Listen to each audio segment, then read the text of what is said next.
Western classical music में भारतीय नामों की लिस्ट बनाना काफी आसान काम है, क्योंकि जुबिन मेहता के सिवा शायद ही कोई और नाम हो जो सीधे जुबान पर आए। लेकिन जल्द ही एक और नाम इस फहरिस्त में जुड़ सकता है। ब्रिटेन में भारतीय मूल के अल्पेश चौहान को महज 24 साल की उम्र में the city of Birmingham Symphony orchestra में असिस्टेंट कंडक्टिंग फेलो चुना गया। जून में अपने कॉन्सर्ट की तैयारी कर रहे अल्पेश इस मौके को बहुत अहम बताते हैं।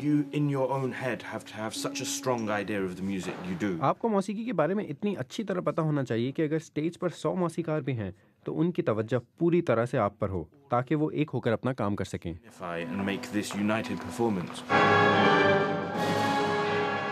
ऑर्केस्ट्रा की दुनिया का जाना माना नाम British conductor Sir Simon Rattle भी बर्मिंघम सिम्फनी ऑर्केस्ट्रा के कंडक्टर रह चुके हैं।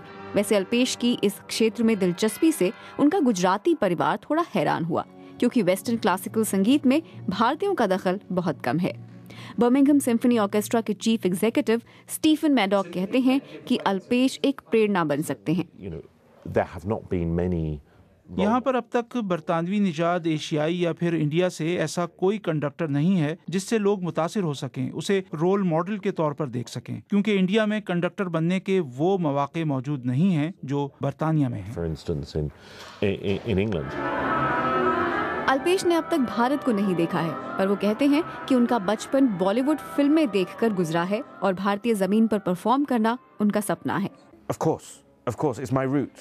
बिल्कुल बिल्कुल, आखिर मेरी जड़ें वहीं से हैं। मुझे बहुत शौक है कि मैं वहाँ ऑर्केस्ट्रा लेकर जाऊँ और देखूँ क्या लोग हमें पसंद करते हैं। लोग हमेशा समझते हैं कि वहाँ सिर्फ बॉलीवुड को पसंद किया जाता है, लेकिन बरतानवी ऑर्केस्ट्रास भी वहाँ मगरबी क्लासिकी मौसीकी लेकर गए हैं और उन्हें बहुत पसंद किया गया है। इसे मजीद बढ़ाना चाहिए।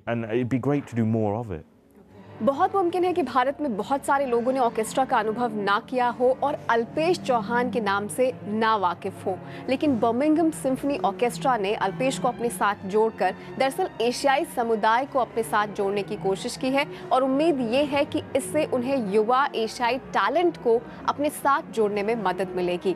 Swati Bakshi, BBC news, Birmingham.